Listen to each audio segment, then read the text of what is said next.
Bonsoir à toutes et tous. Ah, je n'ai pas le retour son, Monsieur Poinsignon. J'ai pas le retour son. On entend bien quand même? Je n'ai pas de retour son, je ne sais pas si on entend bien quand même. Bon, bienvenue pour cette nouvelle séance du conseil municipal de rentrée. Nous avons 13 points à l'ordre du jour de ce conseil. Tout d'abord, les procurations. Alors, je signale que Madame Martine Gay va nous rejoindre avec quelques minutes de retard. En attendant, elle donne pouvoir à Catherine Beaulieu, qui est bien là. Monsieur Frédéric Durand donne procuration à Jean-Yves Trévian. Madame Marine Bru donne procuration à Christine Beyris. Monsieur Nicolas Pécastin donne procuration à moi-même. Monsieur Laurent Lafourcade donne procuration à Nathalie Durchetti. Monsieur Christian Berthoud qui donne procuration à Christine Giraudet. Et nous avons fait le tour des absents. Le quorum est atteint, la séance peut légalement se tenir. Il nous faut désigner un ou une secrétaire de séance qui sera ce soir. Monsieur Jacques Maillefer, merci. Avant de se lancer dans l'ordre du jour, nous devons installer un nouveau conseiller municipal, une nouvelle conseillère municipale en l'occurrence, puisque vous vous rappelez que Delphine Grenier-Léglise nous a annoncé qu'elle quittait l'Assemblée municipale au mois de juillet dernier, non sans émotion. Et conformément au Code général des collectivités territoriales et particulièrement son article L2122-15, elle a remis sa démission à monsieur le préfet qu'il a accepté en date du 31 juillet 2025. Et comme le prévoit l'article 270 du Code électoral, le candidat venant sur une liste immédiatement après le dernier élu est appelé à remplacer le conseiller municipal élu sur cette liste, dont le siège devient vacant pour quelque cause que ce soit. C'est pourquoi nous avons le plaisir d'accueillir ce soir Marilyn Épinat comme nouvelle conseillère municipale et qui intègre notre assemblée à partir de ce soir. Vous êtes désormais installée. Bienvenue à Marilyn. Nous allons avoir quelques délibérations pour remplacer Delphine Grelier-Léglise à différents endroits. Tout d'abord, je vais mettre l'approbation du dernier procès-verbal Levoix. Est-ce qu'il y a des observations? Non. Qui est pour? Qui est contre? Des abstentions? 5 abstentions avec la procuration. Est-ce qu'il y a des observations concernant la délégation de pouvoir et la communication des actes? Non, je vous propose donc d'ouvrir le chapitre des affaires générales et nous commençons avec le point numéro 1 qui appelle l'élection d'un ou d'une nouvelle adjointe suite à la démission de Madame Delphine Grelier-Léglise. Comme je le disais juste auparavant, elle a remis sa lettre de démission des fonctions de conseillère municipale et de 7e adjointe au maire qui a été acceptée par le représentant de l'État en date du 31 juillet dernier. C'est pourquoi je vous propose de procéder à son remplacement par l'élection d'un nouvel adjoint. Je vais demander au conseil municipal de bien vouloir délibérer sur le maintien du nombre d'adjoints à 8, conformément à la délibération que nous avons prise le 28 mars 2024. De délibérer sur le rang du nouvel adjoint dans le tableau. Je vous rappelle qu'il y a deux options. Soit il prend après tous les autres, soit il occupe dans l'ordre du tableau le même rang que l'élu dont le poste est devenu vacant et d'élire un nouvel adjoint au scrutin secret à la majorité absolue. Je vous proposerai d'adopter l'ensemble de ces points, mais auparavant, nous allons procéder au scrutin secret pour élire le ou la nouvelle adjointe. Je fais appel à candidature. Qui est candidat pour devenir adjoint ou adjointe? Madame Hélène Deyris, est-ce qu'il y a d'autres candidatures? Non, je vais donc demander à 3 assesseurs de bien vouloir tenir le bureau de vote. Je vous propose que nous fassions, comme de coutume, un assesseur par groupe. Qui souhaite être assesseur? François Carbonel, Nathalie Durchetti et Julie Jed. Vous allez donc tenir le bureau de vote. Des bulletins de vote ont été mis à disposition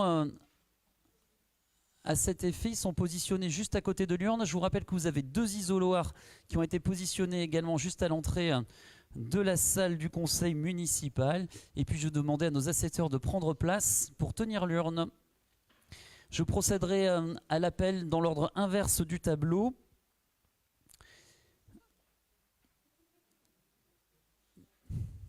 Mesdames et messieurs les assesseurs, je vous demande de prendre position.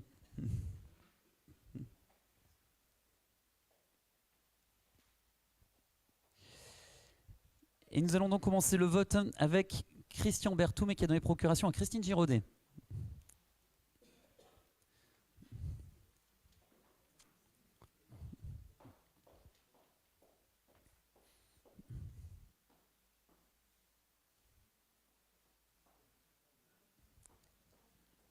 Francette Cando.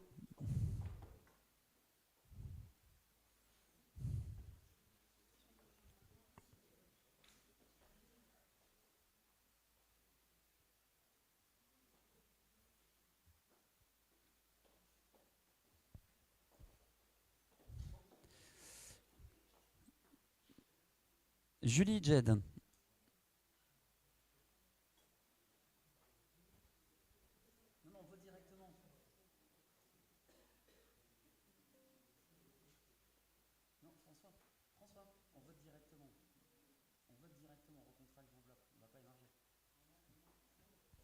À nouveau Christine Giraudet.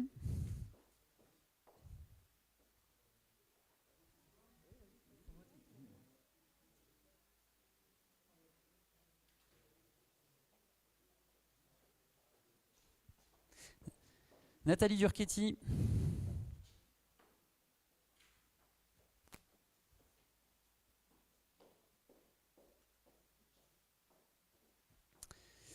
Catherine Rabat.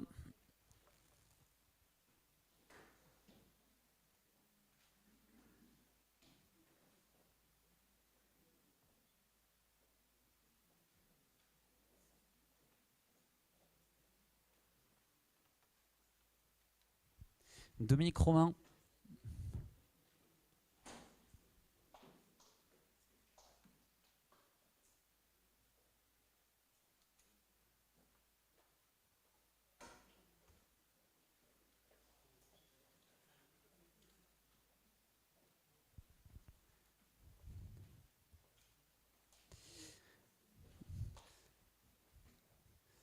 Laurent Lafourcade qui a donné procuration à Nathalie Durchetti.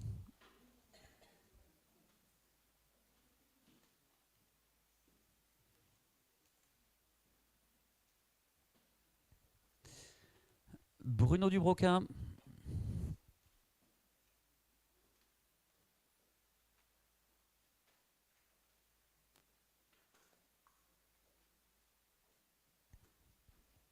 Marilyn Épinat.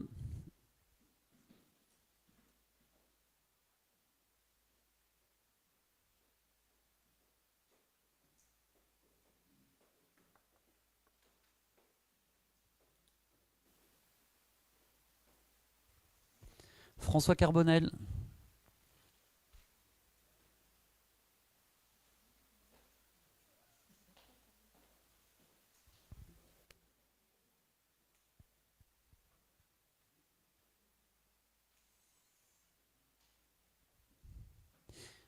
Thierry Lafitte.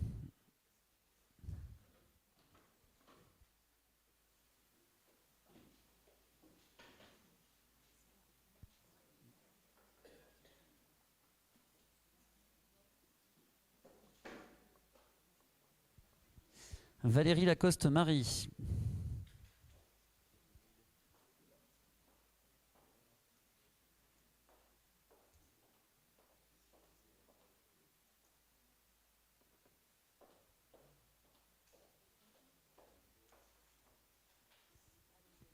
Dominique Morin.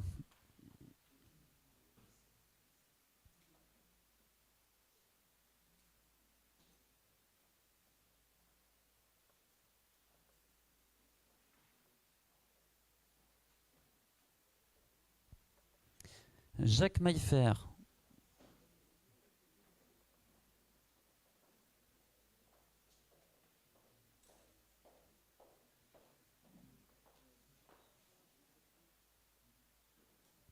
Catherine Beaulieu.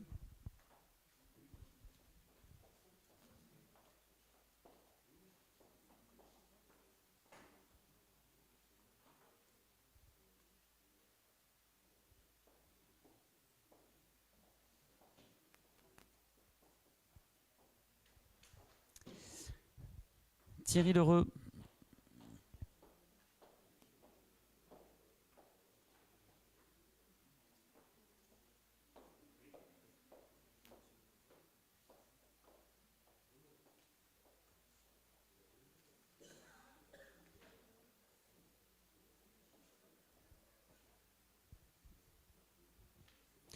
Michel Serré.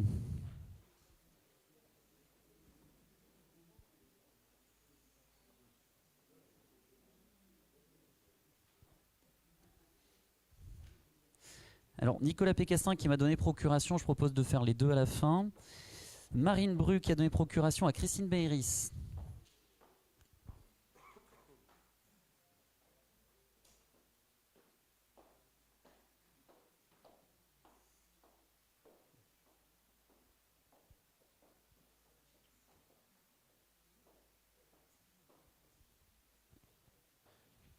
Emmanuel Vigne.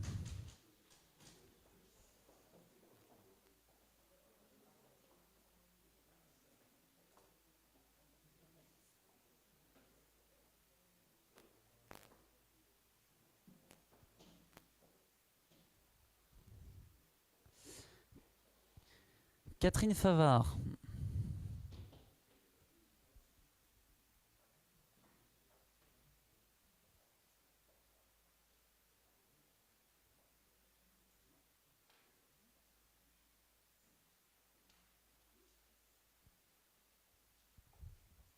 Jean-Yves Trévian.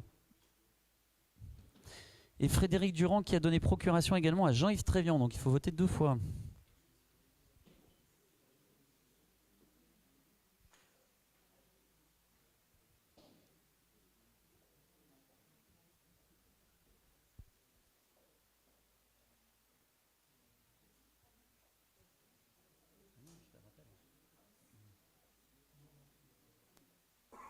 André Humeau.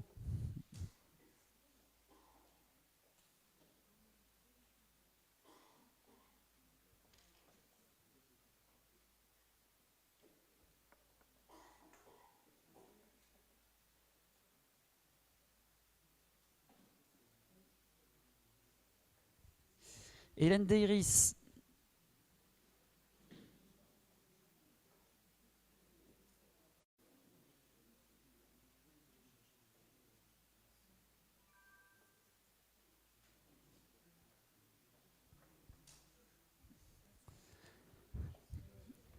Christine Beiris.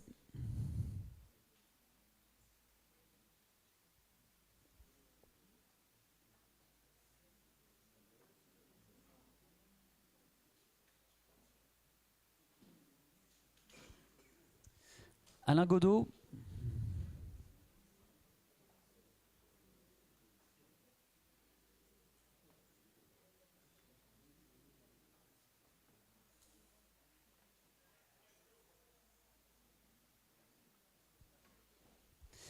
Martine Gay qui a rejoint l'Assemblée, donc il n'y a plus de procuration pour Catherine Beaulieu.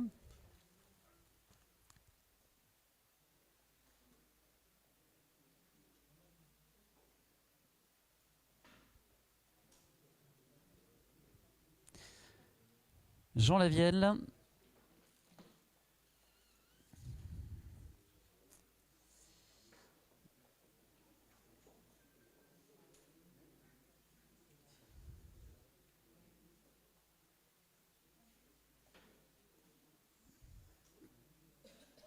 Sylvie Péducas.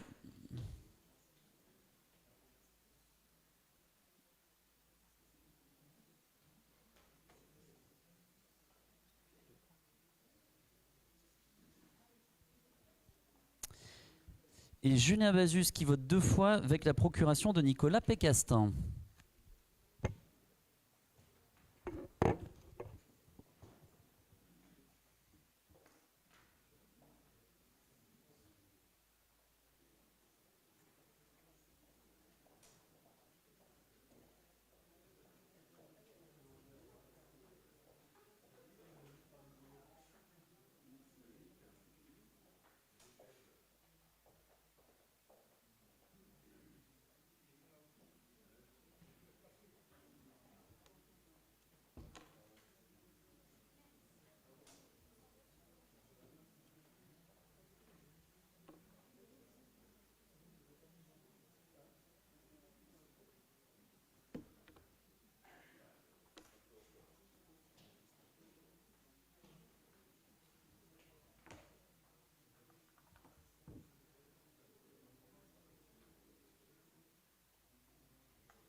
Le scrutin est clos. Nous allons procéder au décompte des enveloppes puis au dépouillement. Merci aux 3 assesseurs.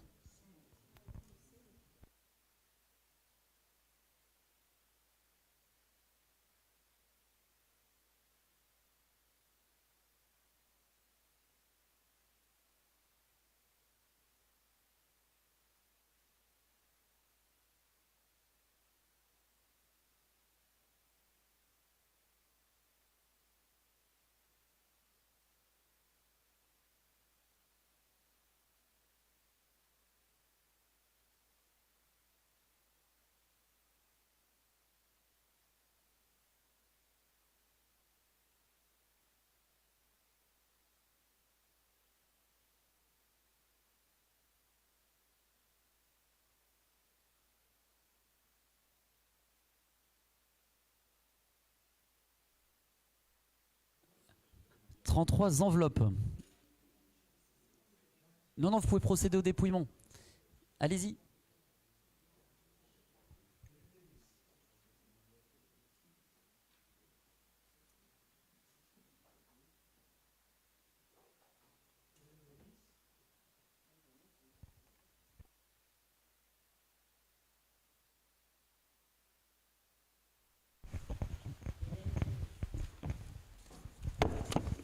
Hélène Deiris, mais bon. Hélène Deiris. Hélène Deiris. Hélène Deiris. Hélène Deiris.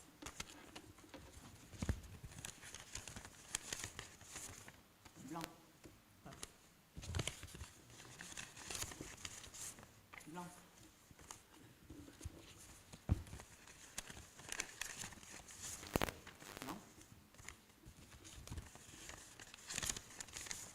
Blanc. Blanc.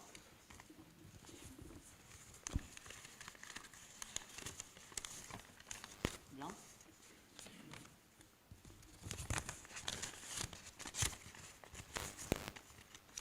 Blanc.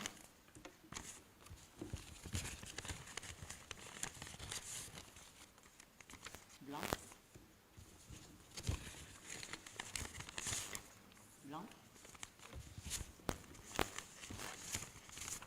Hélène Deiris. Hélène Deiris. Hélène Deiris.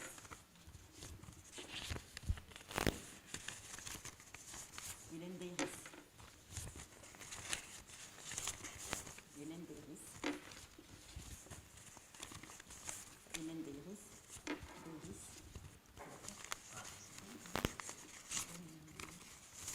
Hélène Deiris. Hélène Deiris. Hélène Deiris. Hélène Deiris. Hélène Deiris. Hélène Deiris. Blanc. Hélène Deiris. Hélène Deiris. Le dernier. Blanc. 22 Hélène Deiris et 11 blancs.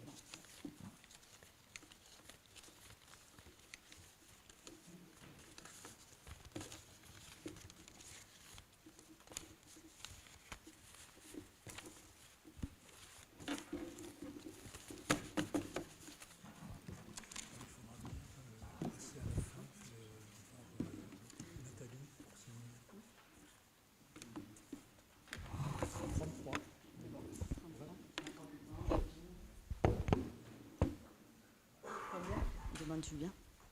Ça fait 20, 22. 22, 22 pour Hélène Deiris. 22 11 et 11 blancs. 33.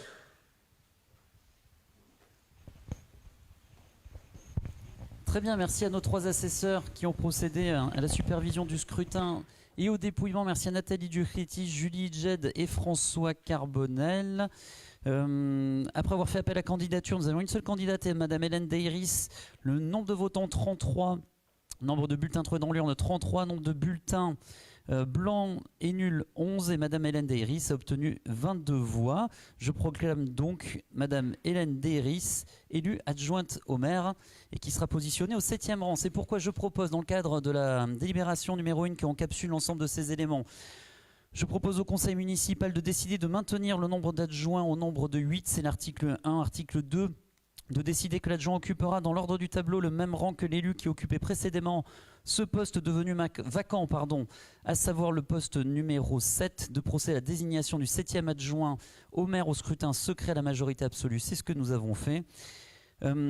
Article 4, Madame Hélène Deiris, ayant obtenu la majorité absolue des suffrages, a été proclamée 7e adjointe et a été immédiatement installée. Et enfin, article numéro 5, je précise que le tableau du conseil municipal sera actualisé. Qui est pour? C'est la délibération. Qui est contre? Pas d'abstention. Elle est donc adoptée à l'unanimité. Merci et félicitations à Madame Hélène Deiris pour devenir 7e adjointe au maire. Hélène Deiris désire la parole. Bonsoir à tous. D'abord, je voulais vous remercier, mais je voulais aussi avoir une pensée pour Delphine ce soir et pour la remercier pour tout le travail qu'elle a accompli et le plaisir que ça a été de travailler avec elle au sein de la commission jeunesse. Donc voilà, je la remercie vraiment pour tout le travail qu'elle a pu effectuer pendant ces presque 6 ans. Malheureusement, je sais qu'elle... Ça a été un crève-cœur de ne pas terminer et personnellement, je la remercie pour l'aide qu'elle m'apporte pour continuer de façon sereine et le plus facilement possible. Merci. Merci Hélène Deiris et nous saluons Delphine Grelier-L'église et la remercions à nouveau pour tout le travail réalisé au service de notre ville et de nos concitoyens. Nous passons au point numéro 2 qui appelle le remplacement d'un élu aux commissions municipales suite à la démission de Delphine Grelier-L'église. Je nous rappelle que par délibération, le 16 juillet 2020 et le 25 mars 2021, notre conseil municipal a fixé à 10 le nombre de membres siégeant dans chaque commission municipale et que nous avons procédé à la désignation des différents membres de ces commissions. À la suite de la démission de Madame Delphine Grelier-L'église, il convient de pourvoir son remplacement au sein des commissions Petite enfance et affaires scolaires et éducation populaire, jeunesse et loisirs. J'ajoute par ailleurs que Madame Marilyn Épinat, qui a été installée tout à l'heure, souhaite intégrer la commission politique sportive et nous allons proposer que Marilyn Épinat puisse intégrer les 2 commissions que j'ai citées précédemment, sachant qu'en plus, certaines n'étaient pas complètes. Donc nous y sommes. Est-ce qu'il y a d'autres candidatures ou d'autres changements de commission à opérer ? Non. Alors, je vous propose de procéder à ce scrutin par vote à main levée. Est-ce qu'il y a des objections par rapport à ce point? Non. Et donc, je vous propose également que Marilyn Épinat puisse être désignée pour siéger dans les commissions Petite enfance, affaires scolaires, éducation populaire, jeunesse et loisirs. Et enfin, politique sportive. Qui est pour? Qui est contre? Nathalie Durquetti est pour? Qui est contre? Des abstentions? 6 abstentions. Non, il y a un changement du coup ou pas? Vous changez Nathalie ou pas? Oui, vous changez. Donc bilan des courses, nous avons 5 et 4, 9, parce qu'il y a une procuration. 9 abstentions. Merci à tous. Et bravo à Marilyn d'intégrer ces différentes commissions. Point numéro 3. Nous procédons toujours à des remplacements, cette fois-ci au Conseil local du handicap. Je vous rappelle que le 27 juin 2024, notre conseil municipal a désigné les représentants de la commune pour siéger au conseil local du handicap qui a été créé également à la même époque, chère Catherine Beaulieu. Et donc siège Madame Catherine Beaulieu, Christine Beyri, Sylvie Péducas, Martine Gaille, Delphine Grelier-L'église, Jacques Maillefer, Thierry Lafitte, Bruno Dubroca et Julie Idjed. Suite à la démission de Delphine Grelier-L'église, il vous est proposé de pouvoir la remplacer et Hélène Deiris s'est proposée pour la remplacer. Est-ce qu'il y a d'autres candidatures? Non, je vous propose de procéder à main levée et non pas à scrutin secret. Est-ce qu'il y a une objection par rapport à ça? Non. Donc qui est pour? Qui est contre? Des abstentions? 9 abstentions. Le point numéro 4, toujours des remplacements, cette fois-ci au collège au collège Jean Moulin. Alors, il y avait une petite particularité quand même, puisque le 16 juillet 2020, nous avions désigné des représentants de la commune au sein du conseil d'administration du collège Jean Moulin, à savoir Delphine Grelier-L'église et Annette Dimbassa-Hucker en titulaire, et Hélène Deiris et Emmanuel Vigne en suppléant. Il se trouve qu'il y a une évolution au niveau du collège Jean Moulin, et que désormais il n'y a plus qu'un seul représentant titulaire et un seul suppléant par collectivité. C'est pourquoi il va nous falloir désigner en fait un titulaire et un suppléant. Et se sont proposés pour être titulaire Emmanuel Vigne et comme suppléante Hélène Deiris. Est-ce qu'il y a d'autres candidatures? Non. Je vous propose là aussi de procéder par vote à main levée. Est-ce qu'il y a des objections? Non plus. Je mets donc tout ceci aux voix. Qui est pour? Qui est contre? Des abstentions? 9 abstentions et sont donc désignés comme titulaire pour le collège Jean Moulin Emmanuel Vigne et comme suppléante Hélène Deiris. Remplacement au point numéro 5 cette fois-ci à la fameuse CLECT, la commission locale d'évaluation des charges transférées, pour lesquelles nous avons procédé à leur désignation. Donc c'est la CLECT pour l'agglomération du Grand Axe. Vous savez, on s'occupe des transferts d'eau, de voirie, des sujets relativement stratégiques pour nous. Siège aujourd'hui Julien Bazu, Sylvie Péducas, Jean Lavielle, Delphine Grelier-L'église, Emmanuel Vigne, Catherine Beaulieu, Jacques Maillefer, Alain Godot, Bruno Dubroca, Dominique Romain et Christine Giraudet.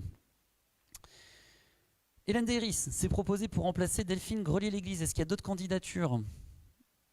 Non, je vous propose là aussi de procéder à main levée. Est-ce qu'il y a une objection?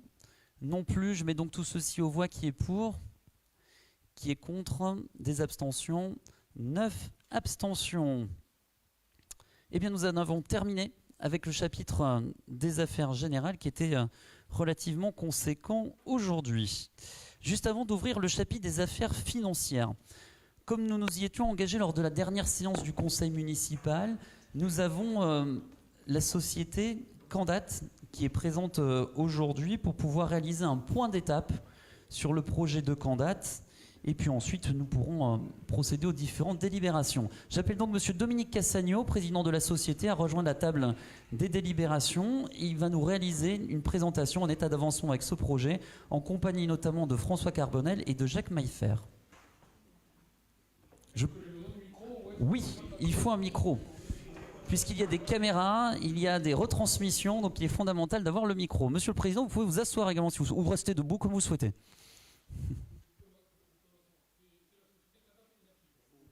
Alors, il faut ouvrir le micro également. Ouvert. C'est parfait. J'ai gagné. Vous avez la parole. Oui, il faut appuyer sur le bouton. Hop là. Voilà. Et alors, le diaporama va s'afficher à l'écran. Je vous rappelle qu'en date, ce projet au nord de la commune, sur l'ancien site dit Bourrier de Hermes, sur la route de Hermes, qui est un fil rouge de ce mandat. Bon, ça chauffe.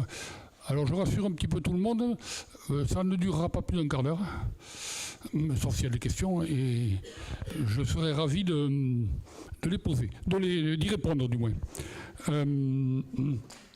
Alors, oui, c'est ça. Donc, Candat Énergie, vous voyez qu'on a un logo d'actualité, et là vous avez tous nos partenaires. Alors, tout d'abord, on ne va pas refaire l'histoire, mais on va faire un calendrier. Donc, la phase de développement, le point de départ, avec la fondation de la société, avec les diverses études, l'obtention du permis de construire, la réponse à l'appel d'offres creux.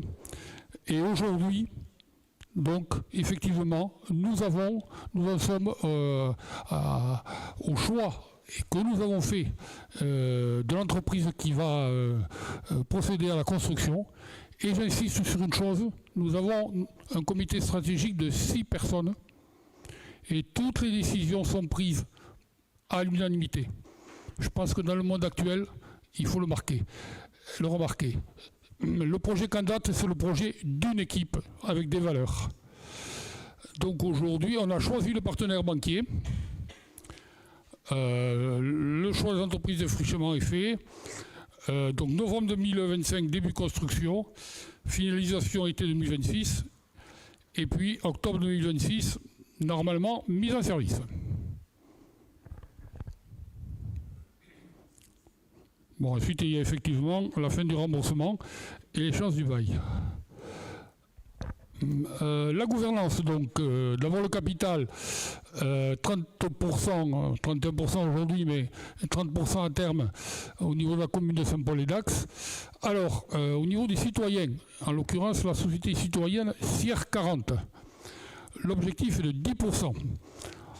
Aujourd'hui, 10% du capital. Aujourd'hui, on est à 37 000 euros reçus. Ensuite, énergie partagée, 20%. Sachant que c'est énergie partagée qui porte les titres de CIR 40, c'est-à-dire que tant que si CIR 40 à 2%, énergie à 28%, c'est tous les deux qui font 30%. Enerland, qui est la...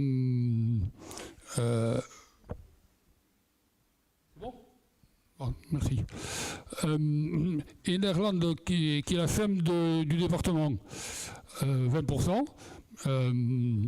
Et Terra Énergie, qui représente la région, 20%. Et avec donc 5 personnes qui représentent 5 associés, et puis le président que je suis. Donc décision prise à l'unanimité. Ensuite, les chiffres. Alors, ceci, le mot important, c'est le 3e mot en haut, prévisionnel. Bon, parce qu'effectivement, c'est ce budget que nous avons présenté aux banques, c'est ce budget qui effectivement a été présenté à la commission de régulation de l'énergie, en sachant que c'est un budget minimum et que aujourd'hui, nous pouvons dire que nous allons avoir plus de rentrées, peut-être un peu plus de dépenses, mais globalement, ça ne pourra que s'améliorer. Donc voilà les investissements. 3,8 millions d'investissements. Le financement avec des comptes courants d'associés et un emprunt bancaire.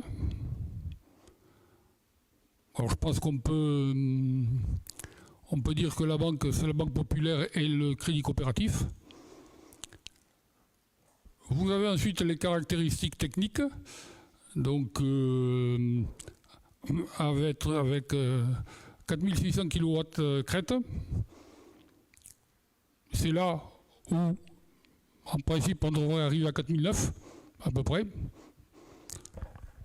Le prix garanti pour lequel on a été choisi par la Commission de régulation de l'énergie. Donc voilà, le compte d'exploitation et les charges d'exploitation. Vous voyez que... Alors je ne vais pas reprendre tous les chiffres, ça me paraît un peu inutile. Important, c'est un excédent brut d'exploitation dès la première année. Alors oui, nous avons un résultat net déficitaire, mais qui est essentiellement dû à la dotation aux amortissements, qui n'est pas une charge qui est décaissée, c'est une charge non décaissée. Donc voilà, premier exercice bénéficiaire année 14, voilà, vous avez la rentabilité globale investisseur, 7%, mais on est parti pour un peu plus. Voilà les chiffres. Bon, je pense que je suis bien dans le quart d'heure. Donc si vous avez des questions, je pense que c'est le moment, sachant que depuis 2020, Candat a toujours été ouvert. Voilà. Merci Monsieur le Président. Je crois qu'on est large effectivement dans le quart d'heure, mais peut-être qu'il y a des questions. Deux micros. Bon, merci Monsieur le maire. Bonsoir à Mesdames, Messieurs les élus. Bonsoir Mesdames, Messieurs. En premier lieu, parole tenue. Hein.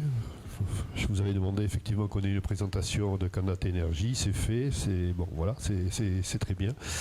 Maintenant, moi j'avais quelques remarques et une principale interrogation. La principale interrogation, c'est sur la production. C'est-à-dire que sur la production, j'ai fait un peu le relevé de toutes les annonces faites sur le page, sur le site de la ville.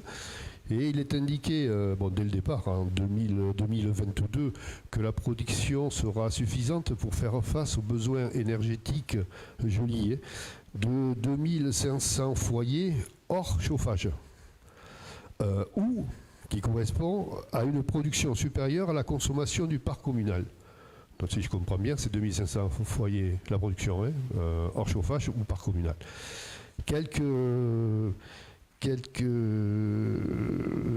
Alors le 13 avril 2023, il est indiqué sur le site production de 2000 à 2500 foyers, c'est-à-dire on baisse le niveau des foyers toujours hors chauffage, ou une production largement supérieure à la consommation du parc communal, intégrant le gaz, l'électricité et éclairage public. La publication du 18 septembre 2024 revient à cette équivalence de production énergétique à 2500 foyers. On n'est plus à 2000, à 2500. Le 12 janvier 2024, il est indiqué que cette production sera suffisante pour faire face à la consommation électrique de 2000 foyers hors chauffage. Donc on enlève encore 500 foyers. Enfin, le 12 février 2024, toujours sur le site, on revient à l'équivalence de la consommation de 2500 foyers.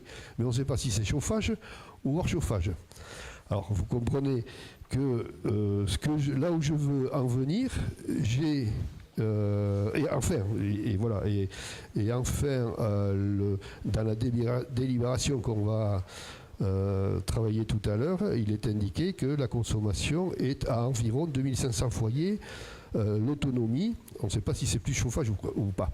Alors, Monsieur le Président, une simple petite question à laquelle vous allez répondre, je pense, pour tous les gens qui nous écoutent. C'est la production sera suffisante pour quelle quantité de foyers exactement, puisque c'est 5 MW, donc c'est bien étudié, et si elle sera affectée en totalité sur les foyers qui veulent, enfin les foyers définis, 2500, avec ou sans chauffage, et ou pour faire face à la production communale. Ça, c'est la première question. Parce que là, on s'y perd. Attendez, je n'ai pas fini, après je vous laisse. Deuxième chose, c'est en juillet dernier, on a voté une délibération permettant à Monsieur le maire de débloquer, bien entendu, les comptes courants associés à hauteur de 248 000 €. Aucun souci là-dessus. Et il était fait état d'un financement des emprunts bancaires, comme vous dites, par le groupe coopératif, le groupe BPCE, enfin, BPAK et Crédit Coopératif, c'est la même chose. Ce contrat de prêt qui était présenté à l'Assemblée délibérante, et à mon sens, était pas assez précise. La question est de savoir, est-ce qu'aujourd'hui le contrat de prêt a été signé, puisque c'est vous qui allez signer le contrat de prêt, est-ce qu'il est signé, et surtout, quelle est l'option choisie en matière de taux, si c'est un taux fixe ou un taux variable. Voilà. J'en finis là-dessus. Oui, là, c'est la question ensuite au niveau de la rentabilité. Bon, il n'est pas absolument étonnant que la première année soit négative, c'est souvent le cas, il y a dans beaucoup de secteurs et de première exploitation, mais est-ce qu'il y a eu une projection qui a été faite sur les 2, 3, 4 années à venir, et l'amortissement, la dotation d'amortissement, est-ce que vous avez justifié qui entraîne effectivement un résultat négatif, quelle sera l'évolution de ces amortissements qui permettra un résultat bénéficiaire, sachant que les citoyens qui ont donc versé 35 000 €, donc ils vont participer à hauteur de à peu près 10%. Le capital étant de 120 000 €, je crois, 10%. Vous avez une optique que les citoyens interviennent plus profondément, plus assidûment dans ce capital social. Voilà, j'avais ces quelques petites remarques, si vous pouviez y répondre tout simplement, et surtout être précis sur la production. Merci.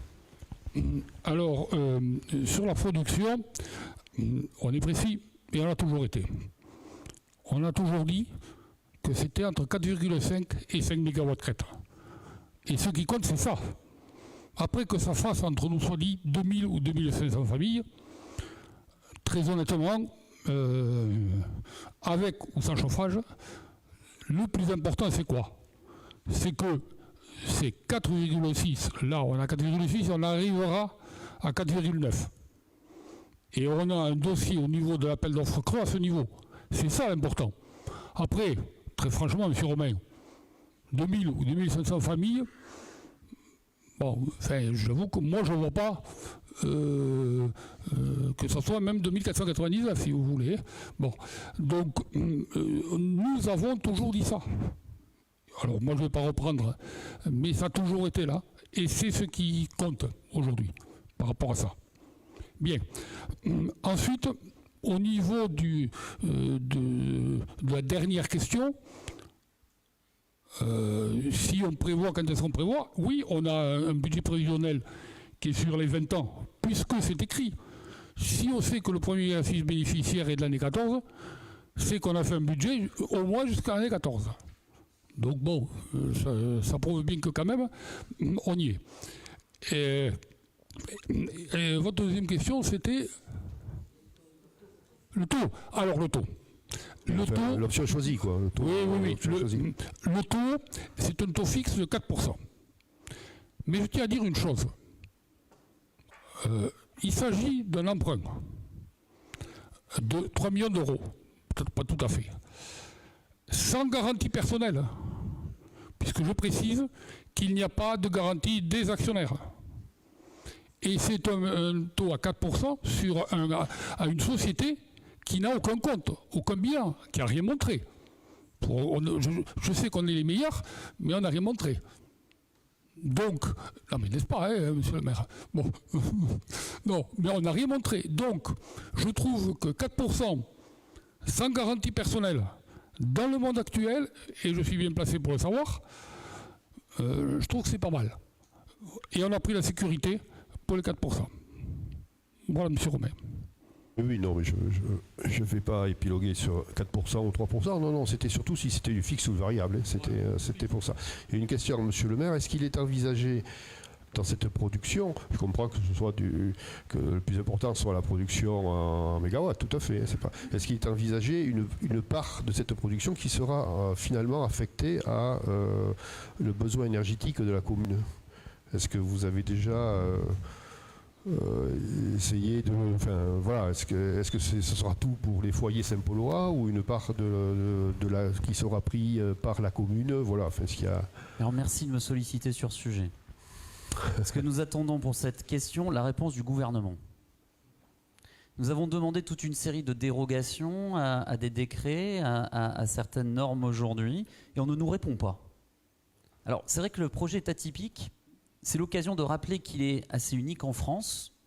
C'est pas nous qui le disons, hein, c'est les gens qui le regardent, et que nous avons posé plusieurs questions directement aux parlementaires et au gouvernement pour pouvoir avoir des modifications de ces décrets, de ces usages sur l'autoconsommation, sur la destination de l'énergie produite. C'est pas évident, force est de constater que ce sont des matières qui sont en évolution, mais on attend la réponse du gouvernement. Donc si vous êtes entré au gouvernement, n'hésitez pas, on pourra vous répondre. Juste, je voudrais... Parce que j'ai cru que vous alliez nous parler du projet, mais pas du tout en fait. Effectivement, le président de la société le rappelait, c'est l'écume de la vague. Entre 2000 et 2500 foyers... C'est à titre d'illustration. Et parce que ça dépend aussi de l'énergie produite, mais c'est un ordre de grandeur en fait. C'est pour que les gens touchent du doigt ce que ça représente, parce que des mégawatts, ça ne parle pas à tout le monde. Donc c'est l'occasion de pouvoir donner des éléments d'illustration. Ce qui est sûr, c'est que la collectivité aura fait sa part. C'est-à-dire qu'à travers ça, nous, on aura atteint l'objectif de transition. On est passé peut-être un peu trop vite sur la chronologie. C'est un projet qui a commencé il y a 5 ans, dès le mois d'août 2020. C'est un véritable parcours du combattant. Beaucoup auraient jeté l'éponge. Moi, je salue tout le travail qui a été fait par le groupe Énergie. Ça aussi, ça fait partie de la patte de la municipalité qui a créé ces groupes de travail sur le handicap, sur la médecine, sur l'énergie, et chacun peut y participer.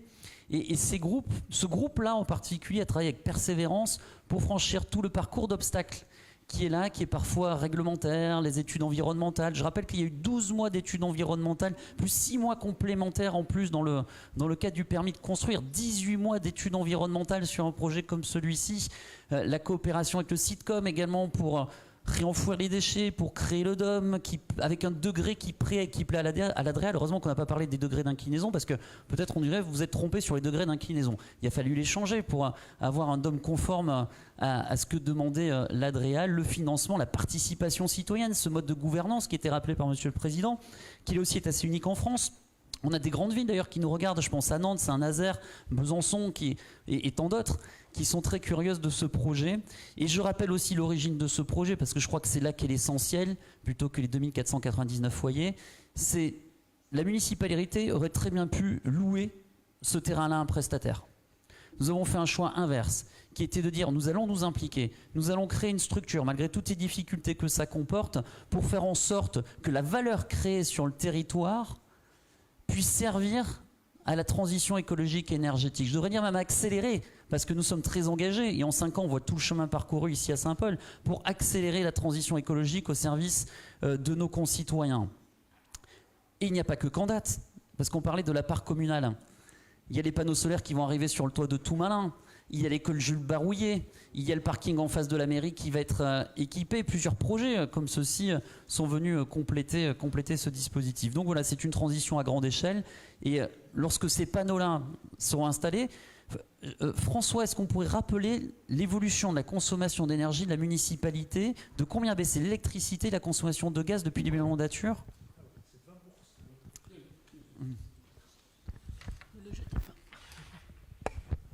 Oui, alors la consommation d'électricité, d'énergie électrique des bâtiments communaux plus éclairage public a baissé de 20% depuis le début de la mandature, 2019-2024. Et en gaz, c'est 30%. Vous voyez, en 5 ans, moins 20% sur l'électricité, moins 30% sur le gaz. Voilà de la transition. Je salue tous ceux qui se sont impliqués dans ces projets avec nos partenaires. Donc bien évidemment, si on prend la jauge de départ et l'équivalent aujourd'hui, forcément ce n'est pas les mêmes indicateurs, puisqu'en plus nous avons largement cheminé sur ces sujets de transition. Donc voilà, donc un projet au long cours, un fil rouge, depuis août 2020, c'est rappelé ici, et qui va voir le jour avec les premiers panneaux qui vont être installés d'ici la fin de l'année, je crois, hein, et qui vont produire de l'énergie dès l'année prochaine. Bien, je vous remercie. Moi, j'insiste beaucoup sur le fait que c'est un travail d'équipe et une extraordinaire aventure humaine. Merci. Est-ce qu'il y a d'autres questions ou d'autres interventions ? Non, mais il ne nous reste plus qu'à remercier Monsieur le Président de la société Candat d'être venu nous présenter ces éléments, effectivement, comme on s'y était engagé lors de la dernière séance. Et je vous propose de passer à la délibération numéro 6 qui va parler de Candat et justement les comptes courants d'associés. Et au point numéro 6, nous allons parler du déblocage des comptes courants d'associés avec Jean-Yves Trévian. Je nous rappelle, comme la dernière fois au mois de juillet, ne vont participer ni au débat, ni au vote Sylvie Péducas, Alain Godot, André Humeau, Michel Serré, Jacques Maillefer, Dominique Morat, Valérie Lacoste-Marie, Thierry Lafitte et enfin François Carbonel. Le rapporteur est Jean-Yves Trévian. Oui, bonsoir à tous. Donc, il s'agit du déblocage du compte courant d'associés souscrit par la commune auprès de la SAS Candat Énergie. Depuis 2020, la ville de Saint-Paul-les-Dax a souhaité proposer un projet d'innovation territoriale fixant un objectif de ville à énergie positive à l'horizon 2030. Une société à action simplifiée est créée, la SAS Candat Énergie, qui a pour mission de procéder à un financement par actionnariat participatif des citoyens dans une démarche qui permettra, en 2030, à environ 2500 foyers d'être autonomes en énergie pour leur domicile. Dans le cadre de sa participation au capital de la SAS Candat Énergie, la commune de Saint-Paul-les-Dax a approuvé, par délibération en date du 24 juillet 2025, une convention de compte courant d'associés plafonnée à 248 000 €. Conformément à l'article 3 de ladite convention, chaque mouvement de fonds doit faire l'objet d'une délibération spécifique du conseil municipal. Par courrier électronique en date du 8 septembre 2025, le président de la SAS Candat Énergie a sollicité le déblocage de la somme de 248 000 € afin de permettre le versement de l'acompte contractuel de 10% sur le marché de construction de la centrale photovoltaïque, ainsi que le règlement du bureau d'études qui a assisté la société.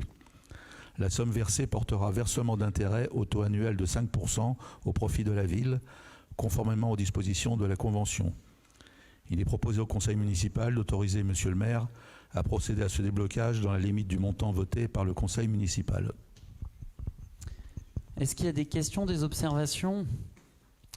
J'en profite pour remercier également nos services et les services de la direction des finances publiques, puisque c'est un projet assez atypique, assez particulier. Il a fallu beaucoup cogiter pour que tout ceci soit sécurisé d'un point de vue juridique. Je mets donc la délibération aux voix. Qui est pour? Qui est contre? Des abstentions? 9 abstentions. Vous voyez, on est en route pour cet objectif d'atteindre la ville à énergie positive à l'horizon 2030. On va y arriver. Le point numéro 7, délibération plus administrative et classique. Nous allons parler des admissions en non-valeur. Monsieur Jean Lavielle. Bonsoir à tous. Oui, vous l'avez dit, monsieur le maire, c'est les admissions en non-valeur et créances irrecouvrables. Alors, le compte public a transmis à la mairie par suite à donner des états de créances devenues irrecouvrables ou éteintes. Ces créances concernent le budget de la ville.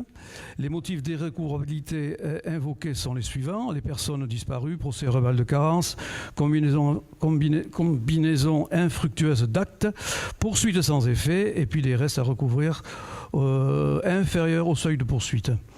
Alors, donc, on l'a dit, ça concerne le budget. Concernant les créances recouvrables, ça concerne un montant de 18 818,80 €. Et concernant les créances éteintes, c'est pour un montant de 10 593,63 €, pour un montant total donc de 29 412,43 €. Voilà. Est-ce que vous avez des questions à poser? Non. Voilà, qui est pour? Qui est contre? Pas d'abstention, adopté à l'unanimité.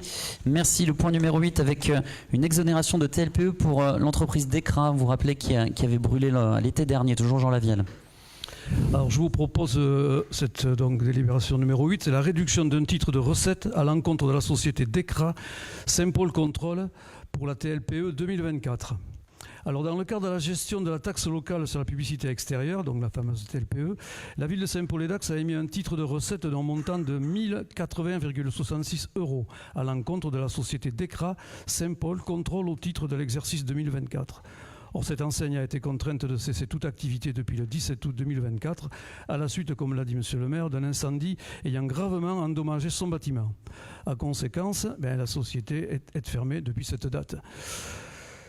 Donc cette société sollicite une réduction de la TLPE calculée au prorata de la période effective d'ouverture de son établissement, soit du 1er janvier 2024 au 16 août 2024. Alors, conformément à l'article L 1617-5 du Code général des collectivités territoriales, toute réduction de titre émis doit être autorisée par une délibération du conseil municipal permettant à l'ordonnateur de procéder à la rectification du montant initial.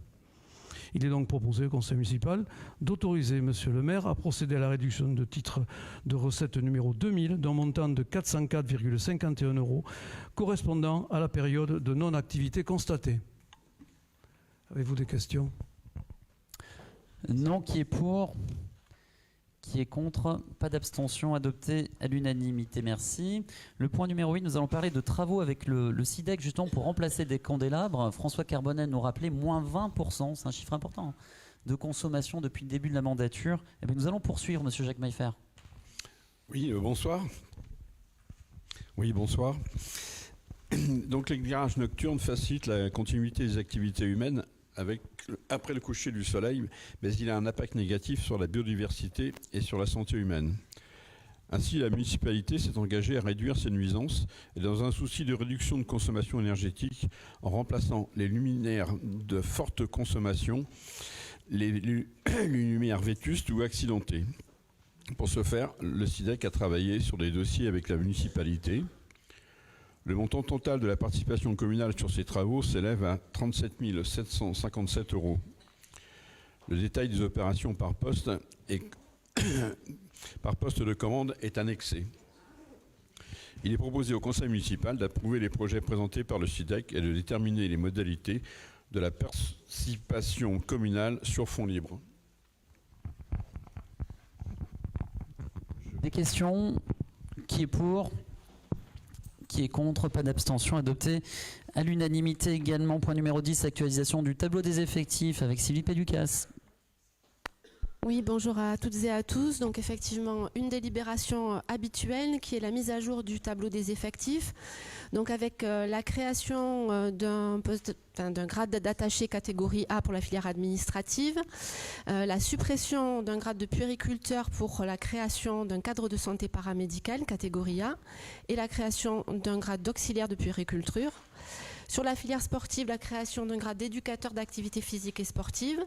Pour la filière police municipale, la création d'un grade de gardien brigadier, catégorie C. Et pour la filière technique, alors il y a une suppression-création adjoint technique catégorie C et adjoint technique catégorie C. C'est simplement pour le commentaire donc associé qui correspond à la possibilité d'avoir recours au recrutement d'un contractuel pour le cas où aucun fonctionnaire n'ait pu être recruté sur ces fonctions. Et enfin, une autre création d'adjoint technique catégorie C. Est-ce que vous avez des questions? Pas de questions. Qui est pour? Qui est contre? Pas d'abstention. Adopté à l'unanimité également. Au point numéro 11, nous parlons RIFSEP, toujours Sylvie Péducas. Oui, c'est une délibération qui est en lien avec la délibération précédente, donc sur le tableau des effectifs, où vous avez vu que pour la crèche donc, et la direction du multi-accueil Françoise Dolto, nous avons recruté donc un cadre de santé en lieu et place d'un puériculteur. Donc ce grade n'existait pas pour le RIFSEP, c'est pourquoi il nous faut donc mettre à jour la délibération concernant le RIFSEP, en instituant donc le RIFSEP pour ce cadre d'emploi des cadres territoriaux de santé paramédicaux, avec donc les précisions des montants annuels maximum et minimum pour chacun des groupes de l'IFSE et du CIA, donc qui correspondent aux deux parties de ce régime indemnitaire. Des questions? Qui est pour? Qui est contre? Pas d'abstention. Adopté à l'unanimité. Également au point numéro 12, le renouvellement d'une convention de prévention des risques professionnels avec le Centre de gestion des Landes. Monsieur Thierry Lheureux nous explique tout ça. Merci Monsieur le maire. Bonsoir à toutes et à tous. La collectivité souhaite poursuivre la démarche de prévention en matière de santé et de sécurité au travail engagée depuis plusieurs années. Cette dynamique est renforcée depuis 2022 grâce à la collaboration avec le service prévention du Centre de gestion des Landes. Partenariat que la collectivité souhaite renouveler par convention pour 3 ans. Ce service accompagne les collectivités volontaires dans la mise en œuvre de leur politique de prévention des risques professionnels. Il intervient notamment dans les domaines suivants: conseil technique et juridique, évaluation des risques professionnels, élaboration du document unique, ainsi que des missions d'inspection en conformité avec la réglementation en vigueur. Afin d'officialiser cet accompagnement, le Centre de gestion des Landes propose la signature d'une convention d'adhésion forfaitaire dont le montant est calculé en fonction du nombre d'agents de la collectivité. Cette convention permet de bénéficier de l'ensemble des prestations citées.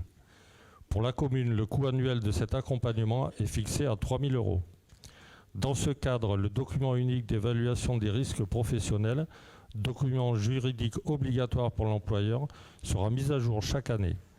Par ailleurs, des actions de sensibilisation seront menées auprès des agents sur différentes thématiques de prévention, telles que la prévention des troubles musculo-squelettiques, le travail sur écran ou encore le port des équipements de protection individuelle.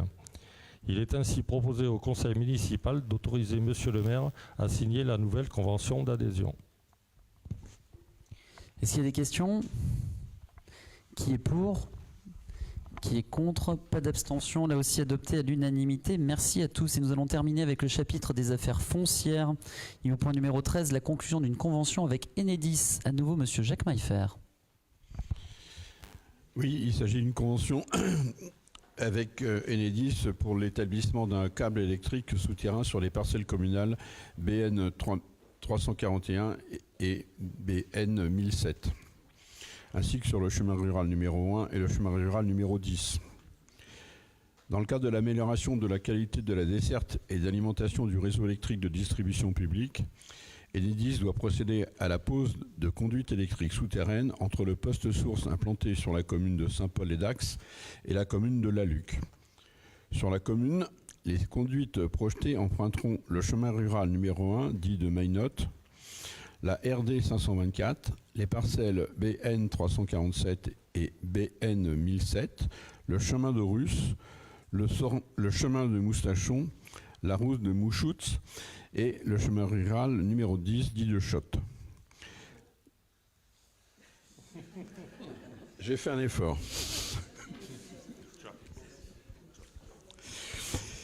Il est proposé au Conseil. Les conduites électriques emprunteront les parcelles communales cadastrées, donc section BN 347 et BN 2007, le chemin numéro 1 dit de Maynotte et le chemin rural numéro 10 de Chott. À ce titre, Enedis sollicite la signature d'une convention l'autorisant à établir ses installations à demeure sur les parcelles communales précitées. Il est proposé au conseil municipal d'autoriser monsieur le maire à conclure une convention de servitude avec Enedis et à signer la dite convention, ainsi que toute pièce s'y rattachant.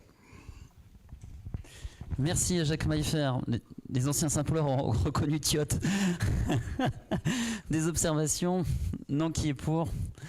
Qui est contre? Pas d'abstention, adopté à l'unanimité également. Merci. Juste avant de quitter la séance, je rappelle notamment Nathalie Durchetti et Jacques Maillefer qui doivent signer le procès verbal d'élection du nouvel adjoint. Voilà, merci à tous. L'ordre du jour étant épuisé, je lève la séance. Merci et bonne soirée.